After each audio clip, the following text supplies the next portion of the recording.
This is a message I'm very excited to share with you. At the same time, I'm also struggling with it.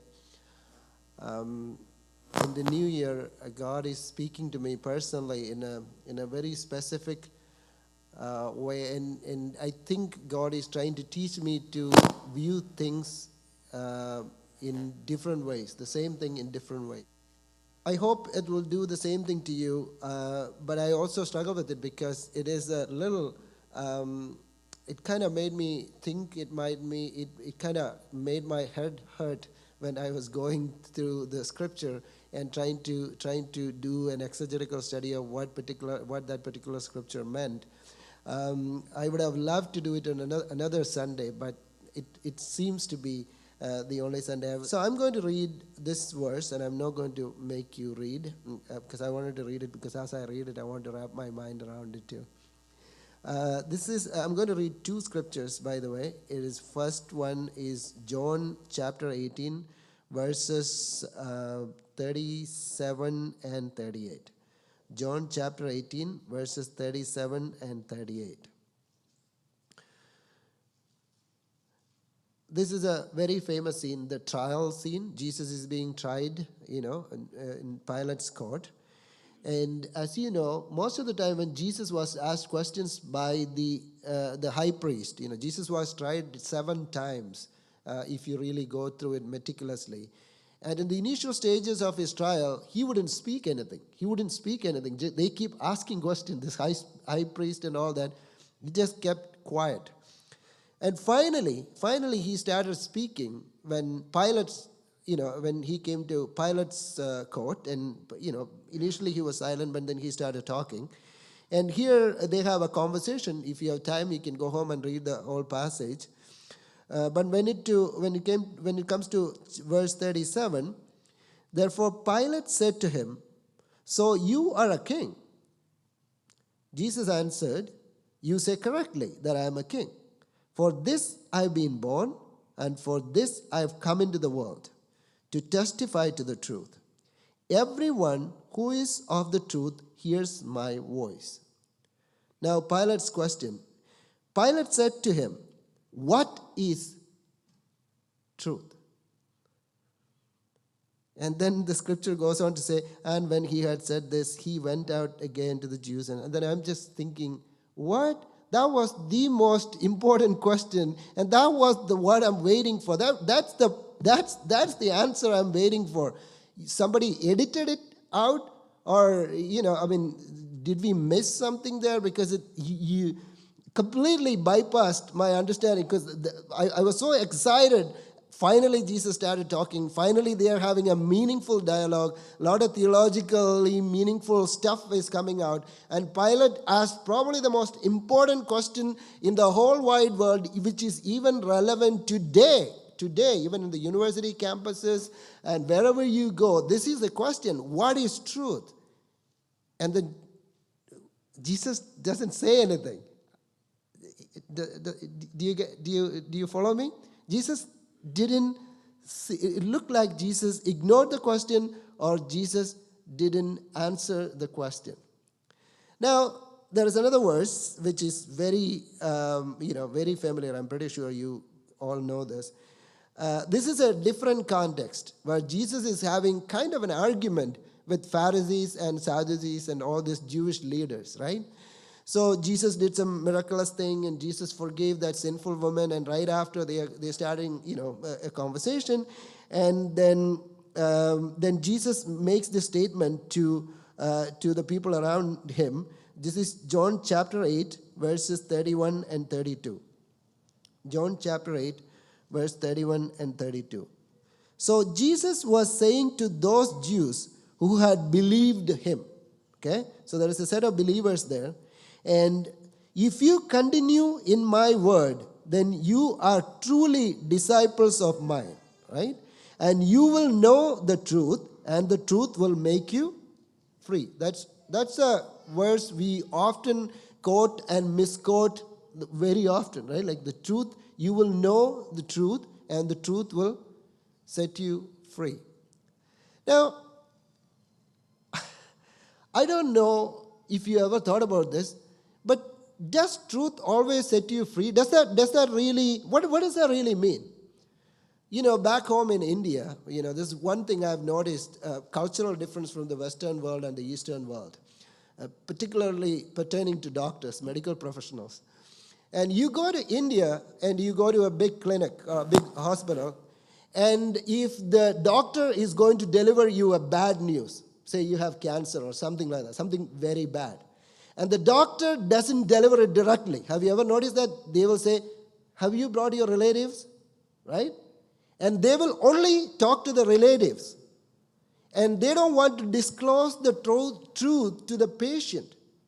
Because the idea, the underlying truth behind that behavior in our culture is that we don't want to cause a panic. And this person, obviously he has cancer, and he is only going to live, so long. So let him live peacefully without knowing. Ignorance is bliss. Like, have you heard that phrase? Ignorance is bliss. But whereas in the Western world, I've seen this very clearly. And sometimes, being a pastor, working with this kind of situation very often, I wish sometimes the doctors are not that direct and straight. But here it is a matter of ethics.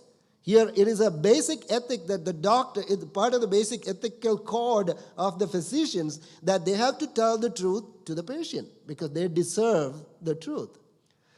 If you have cancer, it doesn't matter how many relatives you have around, they will talk to you. You have cancer, they will give you a date, and it's very hard, very straightforward. And I always wonder, of course, I cannot prefer one over the other, but I have seen back in India, I had an uncle who had cancer, and then, nobody told him because all the relatives knew that he had cancer. He didn't know that. He had a very jolly life. And one particular day, somehow he found out. The news leaked from somebody's mouth. From the next day, he fell ill. He started, getting sick. And then it was the curve was drastically declining from that moment. He realized. We know that, right? It's a psychological effect on people. So anyway, I'm not here to talk about what is good and what is not good. The point is, sometime I wish, God forbid, if I have cancer or if I have something very fatal disease, sometime I wish if I didn't know that, right? Like I would just live my life without really knowing it, without at least it not affecting my thinking. Well, that's not always good because you need to have the proper diagnosis, you need to get treatment, that's there too. The point I'm trying to make is, knowing truth is not necessarily always freeing. That's my point. Sometimes it can be confining, sometimes it can be restraining, and even in relationship. I still remember, I had in our church back home in India, we had this little small church, and we started getting people coming in, and there's this brother who would come to our church on a regular basis, and he was one of the newcomers, so we gave him all freedom, a wonderful guy, and then, always hang out in our house, he'll sleep in our house and all that kind of stuff.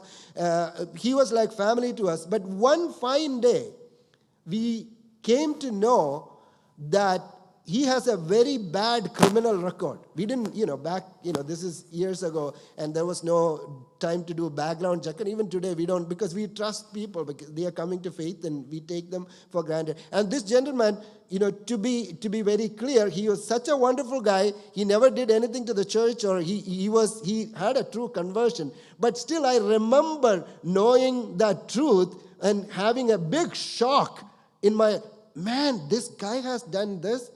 And he has some alleged rape issue and all that. I had 2 little sisters in my house, and he lives there. And it's so bad of me to think that, because at that time I was not a preacher, but still, as Christians, we have to trust people. We have to trust in the conversion work the Holy Spirit is doing in people's life. But still, knowing that kind of gave me a chill. Like, I don't know if I should let him stay next time in my house. You know what I mean? I'm not saying that's the right thing, but we are all human beings, right? So I still remember, if only I didn't know that. If I only I didn't know, because he never did anything. He's such a wonderful guy. This was in the past. We all have issues in the past, or we all have some demons we all have to struggle with. But knowing that truth really changed the relationship in a negative way. It was not really freeing, right? So what did Jesus mean when he said, when you know the truth will set you free? Is it a relief that we confess to somebody we did something wrong, and then, finally, I just said it to somebody, you get a relief? That's what Jesus meant? Or are you following me? Right? So what is truth anyway? So coming back to Jesus' first question, what is truth anyway? Our understanding of truth is very often, 3 plus 2 equals to 5. Everybody said 5, right? Because that is the truth, right? It is truth. 3 plus 2 equal to 5 is truth. Now, does that set anybody free? No. I mean, it's a proposition, right? It's a propositional truth. It doesn't have a power to set anybody free unless you happen to think that 3 plus 2 equal to 6. Then it might set you free, that particular truth. So truth as proposition cannot set you free. And truth as a fact, sometimes we consider truth as fact. For example, Obama is the president of America, right? Is that truth or not? It is a truth because it's a fact. Now, does that make you happy? Does that make you sad? Does that free you? Does that confine you? Does that restrain you? It all depends on your political affiliation, right? If you are a Republican, that truth doesn't set you free. That really constrain you, right? But if you are a Democrat, that set you free.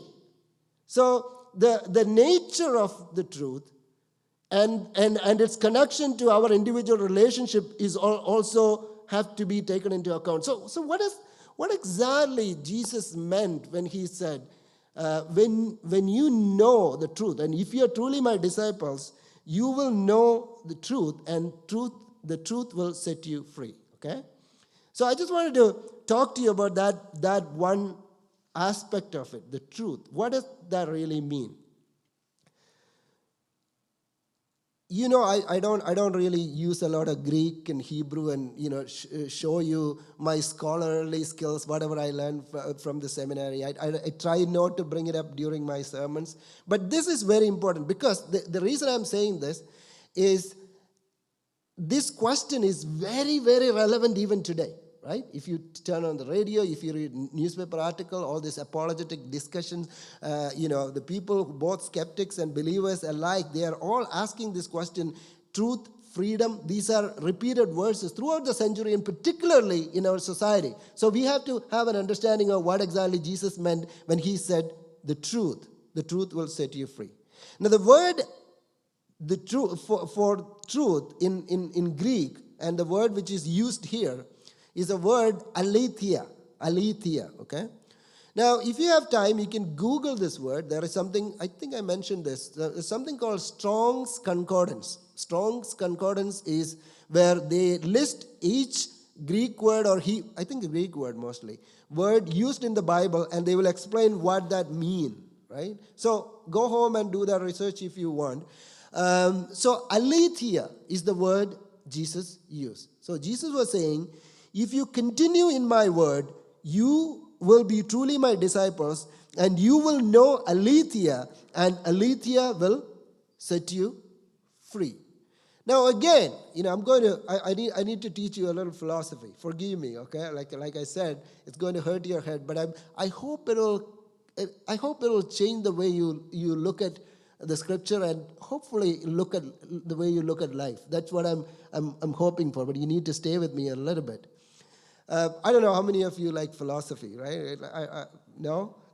Philosophy is not necessarily a favorite subject for everybody, and I used to be, and I still remember, I hope I won't be in trouble with Joanne for saying this. When we got married, that's the one thing she couldn't stand with me, because I used to be a philosopher in that sense, that I used to talk a lot of talk and used to drive her nuts, right? She never liked that. And I still remember when we had fights, I don't know how many of you fight with your wives, and we do that, not so now, but especially when we got married in the initial stages, we used to fight about stuff, and then we say mean things to each other when we particularly when you are angry. And Joanne is, as you know, is brought up in a very good Christian home, very Pentecostal home. She has very godly parents.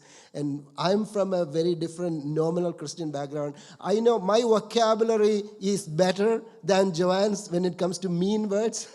Okay, let me say it that way. So I know some bad words. But Joanne doesn't really know. Her vocabulary is not that polished when it comes to that bad word area, right?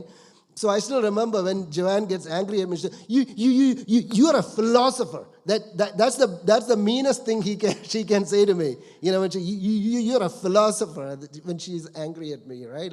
So because if my wife calls you a philosopher, that means you're the meanest, worst kind of person in the world. Shame on you. But the point is, the philosophy is not always a great thing, but in this context, it is. It is. Because to understand what Jesus said repeatedly about this question of truth, we need to understand the philosophical connotation to that word and the culture in which Jesus is talking, right? Martin Luther King's sermons, Martin Luther King, in the preacher who lived in the 60s, a great leader of the African American movement, the liberation movement, a great hero. And Martin Luther King's sermons are always so enchanting, endearing, very powerful. But it's very different to hear that sermon. In India, when I used to hear that sermon, I thought that was a great sermon, wonderful. But when I came to America, I live in the middle of racial tension and the political tension. Now it has a different meaning to me. That sermon has a very different meaning for me. Because I understand what, some of these hashtags like Black Lives Matter, and I understand the depth of it and the power behind it. Now that sermon has a very different meaning for me, right? To understand Martin Luther King's sermon, you have to understand the political context of America, to understand the suffering African American people had to go through. And within that context, you look at the sermon, that has a completely different meaning, right? So Jesus' context is very, very, how many of you heard, talking about philosophy, how many of you have heard at least the name Socrates? Right? Socrates. Everybody must have heard Socrates. If you have gone to high school, you must have heard his name. Socrates. And he has a disciple called Plato. Plato. How many have heard Plato? Plato, of course. And then there's another guy. Next guy is Aristotle, right? Socrates and his disciple was Plato, and Plato's disciple was Aristotle. These are the three giants in world philosophy, Greek philosophers. And did you know these Socrates and Plato and Aristotle lived around 300 to 400 years before Jesus? Which means in the same context, Jesus was in the Greek occupied and later became Roman Palestine. So their philosophies had big impact on the life of Jesus. So sometimes Jesus is addressing some of the philosophical question. He is addressing some of the issues raised by these great philosophers like Socrates, Plato, and Aristotle. Okay? I'll tell you where I'm going with this. So, this is, for us, we'll think, 300, 400 years, what does that even mean? That is not current. Yeah, because we live in a world of social media. We post, we post a cat video into the YouTube, and by evening there will be 20 million views, and the next day it's an old thing. Yeah, that cat video, I saw it yesterday. That's old. Now, you're talking about 2,000 years ago. So 300 to 400 years is very contemporary. Their values, what they were speaking, had a deep meaning, impact in the society and culture. It permeated through the thinking of the culture. So when Jesus was using the word aletheia, did you know if Twitter was invented in that time, aletheia would have been a hashtag. I don't know, some of you get what I'm saying. Because it was a trending topic. People always talk about aletheia. Plato's entire philosophy revolved around the concept of aletheia or truth. What is truth? So this was a question everybody was asking. Everybody wanted to know. That's why Pilate was very interested, because this is trending in Twitter at his time. Everybody wanted to know truth. What is truth? This is a question which is being repeatedly in that context, was very significant, very relevant, repeatedly discussed in that context. Okay? So I hope it will work. So Plato's understanding of truth. Okay? And I thought, what is the simplest way of saying this? I thought, I'll tell you a story Plato said. Okay? This is a story. It's not philosophy. Don't worry about it. It's a story. It's like a parable. It's called Allegory of the Cave. If you want to, you go home and Google that. It will immediately come up. It's very, very famous because it kind of encapsulates Plato's idea of aletheia or truth. Okay? So that's going to Allegory of the Cave. Then I thought, instead of telling the story, if I can show this. So I have a video, and I hope it's going to work. How many of you heard about TED Talk? TED Talk, right? Like it's basically a discussion on the contemporary events and all that. And somebody at TED Talk made this video. I thought it was nice. I edited it, trimmed it a little bit. It's 1 minute and 44 seconds, so under 2 minutes. It's a story and it's cartoon. So that's us. This is as simple as I can make it. Plato's philosophy. But I want you to listen to this. Then we will come back to the scripture because this scripture is very directly, in my opinion, connected to what we are going to hear. And Jesus was addressing aletheia, which was Plato's invention in so many ways, or Plato's famous trending word. So let's watch this video. 400 years ago, one of history's most famous thinkers said life is like being chained up in a cave, forced to watch shadows flitting across a stone wall. Pretty cheery, right? That's actually what Plato suggested in his Allegory of the Cave, found in Book 7 of the Republic, in which the Greek philosopher envisioned the ideal society by examining concepts like justice, truth, and beauty. In the allegory, a group of prisoners have been confined in a cavern since birth, with their backs to the entrance, unable to turn their heads, and with no knowledge of the outside world. Occasionally, however, people and other things pass by the cave opening, casting shadows and echoes onto the wall the captives face. The prisoners name and classify these illusions, believing they're perceiving actual entities. Suddenly, one prisoner is freed and brought outside for the first time. The light hurts his eyes, and he finds the new environment disorienting. When told that the things around him are real, while the shadows were mere reflections, he cannot believe it. The shadows appeared much clearer to him, but gradually his eyes adjust until he can look at reflections in the water, at objects directly, and finally at the sun, whose light is the ultimate source of everything he has seen. The prisoner returns to the cave to share his discovery, but he is no longer used to the darkness and has a hard time seeing the shadows on the wall. The other prisoners think the journey has made him stupid and blind and violently resist any attempts to free them. Does the story make sense? I thought it was a cool story, right? According to Plato, or, let me forget Plato, at least for the time, in Jesus' time, this is what people believed. The most prominent philosophy at that time was, we are all prisoners living in a cave. The world is a cave, right? And whatever we see in this world is nothing but the reflection or shadows of something real which is outside our comprehension. Does that make sense?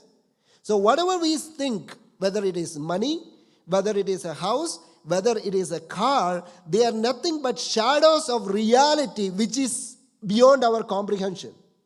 So Plato said, like whatever we see, if there is a Bible, there is a book here, he said, this book is called a form. This is not true book. The true book exists in another realm. What we are seeing here is a shadow or a form or a mirror image of the truth which is somewhere else.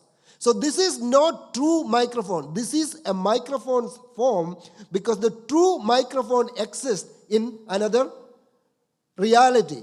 So the point I'm trying to make is aletheia really meant not the truth as we know, like 2 + 3 = 5, or Obama is the president of America. That is not true. That are fact. What Jesus meant, or what aletheia meant at that time, the word aletheia meant not truth, but reality. Now, this is very important. What Jesus was actually saying, if you continue in my word, you will know reality, and reality will set you free. Now it makes a little more sense, don't you think? Jesus says, now you guys know what Plato has been talking. You know, Plato said, we all are like prisoners who are living in the cave. We all know what we are seeing is nothing but shadows of something which is real. But if you know me, because I am a person who is coming from outside this cave, you have only lived in this cave, and if you know me truly, then you will know reality, and reality will set you free.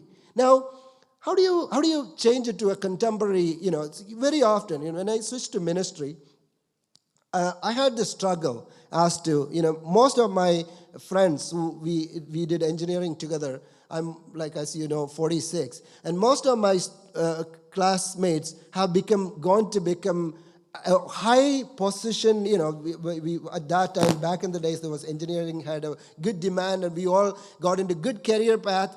And if I did not leave my career path, I would have become a minimum of a vice president, or at least a director of something. And that would have been, at my age and my expertise, I would have been at that level. So sometime in my darkest moment, I wonder, I could have been that.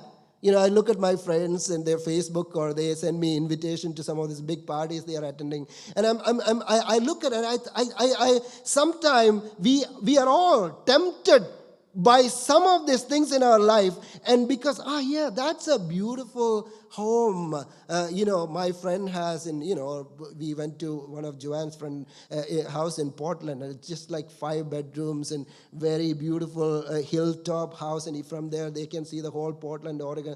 Now, that night we were sleeping in that house, and then I was kind of thinking, well, if I was continuing in my career, I could have had a house like this, it would have been very nice for our kids to grow up and play in a place like this, or having that kind of. So then for a moment, when I'm being swept away by this thought, then Jesus' words remind me, Matthew, if you continue in my word, you will know reality, because this is not reality, right? If you don't know this, I'll give you, back in the days when I was in the school times, whenever I had to go through a difficult situation with people, or with any difficulties in my life, I used to do a process which I call, for the lack of better words, levitation. You know what levitation is? Levitation is where you float, where you basically, we believe that Hindu swamis used to do levitation. They lift themselves up and they can float in the air. That's what they say. But I do spiritual levitation. If I have an issue with, say, Georgie, and something he said I didn't like, then I'm so consumed by, how could he say that to me? How could he irritate me that way? And that's not the way to talk to a pastor or something like that. Then I say, well, wait a minute, I'll float, and then I'll go up a little. When I go up a little, then I see Georgie, not only Georgie, I can see Vincy, their family. And even though Georgie said something like that, their family treats me well, right? And then I go a little more up. Now I can see my family. Even if other families don't treat me well, I know I have other families.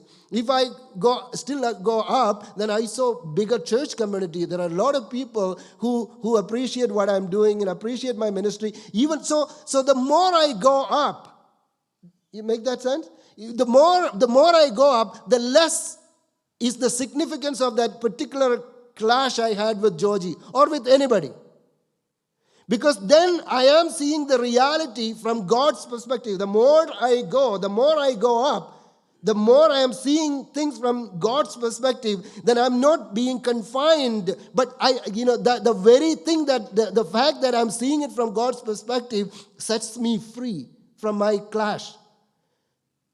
Well, we think we have a big house, and I have a friend who's very proud of back in India. And whenever we go to India, they will say, you need to get at least an acre land. This is a good time to buy property. Now the recession has hit.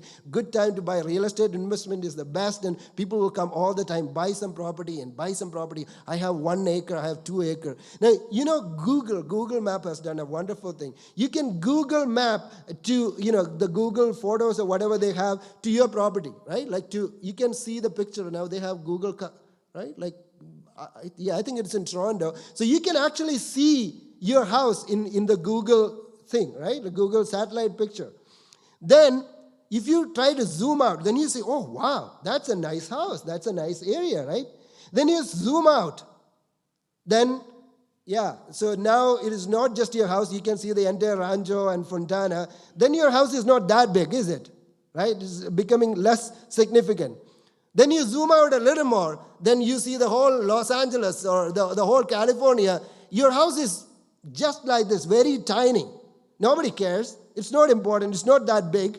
It's not anything you need to be proud of. And then you zoom out to the whole American map and the whole world map, then you suddenly realize that this thing you are striving for, these things you are tempted by is nothing, because you are seeing things from outside the cave. You are seeing things from God's perspective, and you realize that what you think is real is actually nothing but mirror reflections of reality which exists somewhere else. Does that make sense? Now, this is very biblical theology. Now, I'll read a couple of verses. You know this, but I'll just read it. Hebrews chapter 13, verse 14 says this. For here we do not have a lasting city, but we are seeking the city which is to come. Which means this Rancho or Fontana, Los Angeles, this is not a real city. Our city, the permanent city, is yet to come. Whatever achievement and accomplishment we think we are having in this world is nothing but shadows or reflections in the cave. The real city exists somewhere else. It's outside the cave. Does that make sense? So, because that's the reality. 2 Corinthians chapter 5, verse 1. For we know that if the earthly tent which is our house is torn down, we have a building from God, a house not made with hands, eternal in the heavens. Which really means, Paul is talking about our body. He says, this is nothing but an earthly tent. We live in this tent. All these beautiful things we do to our body, a nice haircut or makeup or whatever we do, and the nice clothes we wear, we are actually covering up an earthly tent. It's a tent, it's not a house. Tent means temporary, right? Tent is never permanent. Our real house is not this. Now, if you know Jesus, you will know reality, and reality will set you free. Then you don't worry about, oh man, I'm getting gray hair. I'm getting old, and I'm sick all the time. But when you know that your earthly body is nothing but a tent, and your heavenly body is waiting for you, only when you know Jesus, you know that then you know you're meant for a life which is outside the cave. And you'll be able to see perspective, to develop a perspective of reality. And that reality will set you free. Really free. And it has set me free.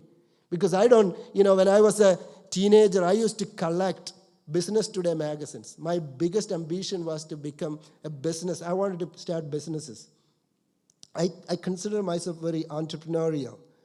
And, 18, 19-year-olds, not that easy. We used to collect, my friends used to collect film magazine, but I used to collect Business Today back in the day. I don't know if they still have it in India, Business Today. And I adored corporate CEOs. And I wanted to become like all this Ambani and all their fathers. And at that time, they were all like budding entrepreneurs. And, but then I realized that, all these ambitions and the earthly ambitions is nothing but, these big companies we had once, and the next day they are gone. I have done business with Enron. Like, when I was in India, our company had dealings with Enron. Suddenly it collapsed, right? MySpace, you remember before Facebook came, MySpace was a big thing. Everybody needed to have. Suddenly it collapsed. There are so many things which is today, but tomorrow it is not there, because we live in a very, very temporary world. But then God opened my eyes to see reality from His perspective. And I don't have to strive for something which is very, very now today, but not tomorrow. Does that make sense? If we have truly seen Christ, we will have that perspective, and that reality will set us free. That's why Paul said, this light affliction for a moment will produce the weight of eternal glory in us. Light affliction, the momentary affliction. Paul says, the kind of suffering Paul had, if he had at least a 1/10 of what he had, I don't know how many of us continue to be Christians. And Paul look at that thing and they say, this momentary affliction is producing the weight of eternal glory in me. Because he know this is not reality, this tent is not reality, this world is not reality. I know reality, and because of that, I look at it from a very, very different perspective. So if only we knew that truth.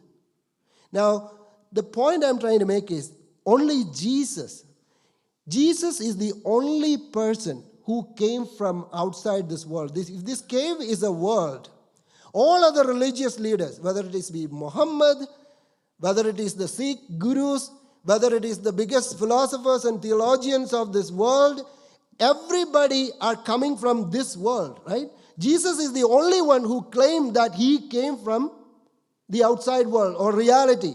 So this is what Jesus said. Jesus said to him, John chapter 6 verse 38, "For I have come down from heaven not to do my own will, but the will of him who sent me." I have come down from heaven. Everybody in this world, all religious leaders, all philosophers are telling you that I can take you outside this cave. I will show you a world outside this cave. But none of them came from outside that cave. Did you get that?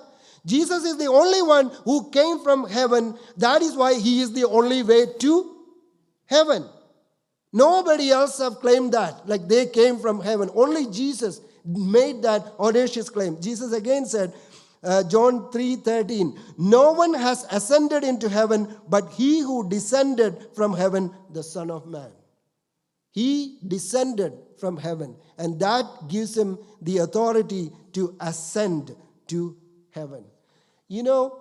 If we get that perspective, if we get that understanding of reality, believe me, that truth can set us free. And I'll just close with one little story. Last Sunday, after the church, I had this amazing privilege to meet an Egyptian family. After the service, somebody introduced me to this Egyptian family in the Westfield Mall, and I had dinner with them. And husband is a pediatrician, and wife is a pediatrician, doctors. And God, I can reveal their name because they are undercover missionaries to Saudi Arabia. Saudi Arabia is their favorite place. I can't even stand in the airport on a transit launch in countries like that. It's very difficult for me. Now, they are doctors in Saudi Arabia, and they do a lot of ministry and evangelism. And according to them, there are a lot of Saudis, like the real Saudis, have converted to Christ, but they can't even share the truth with their own wives. More than one wife, maybe. And so they will sometime come to America on business, and that's the time these people connect with them. Now, they both used to live in Saudi and doing ministry. They go and, undercover, obviously, and talk to some of these Saudis about Jesus. And it's a very, very risky business, very dangerous business to do. Many of you have Middle Eastern background. But the point I'm trying to make is, while they were talking, and I was amazed by the way they were presenting the whole truth to me. They were saying, the wife and husband was not there, wife and the kids and, some of their friends, they were talking.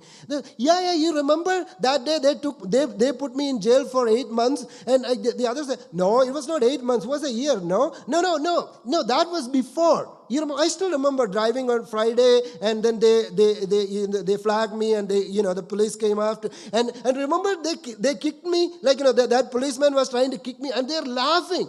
It's just like they're telling some jokes, and I'm sitting there. And I'm thinking, what in the world are these people talking? They're so happy about this stuff. They're talking like little stories we share about each other, about what they had to endure in Saudi, and they're still trying to get, and they obviously, they are, deported from Saudi, so it's very difficult for them to go back, but they're still trying for a chance to go back to Saudi and get into ministry. And they're joking about the suffering they had to have, or the kicking or the screaming or the abuse they had to suffer in a Saudi prison. And I'm sitting there, they're grumpy because the traffic was so bad. And I'm mad at the whole Los Angeles, all drivers. And I'm so mad because I was so late and I wanted to get out from here. And I'm looking at these people, they are talking from a completely different realm of reality. And that reality has set them free.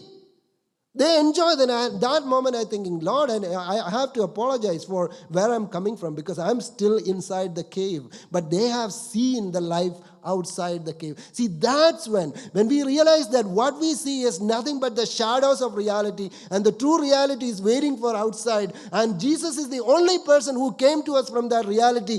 Believe me, that reality will set us free. It's not the truth that set us, truth in the sense, Jesus meant aletheia. The reality, the truth, everywhere you see truth and read it, change it with reality, you will have a completely different meaning of some of the Bible verses you are going to read. Jesus is talking about the reality. Reality will set you free. As I'm closing, I'll come back to the first verse we read. So Pilate says, hey, Jesus, very interesting conversation we are having here. And then then Pilate is asking, so what is aletheia?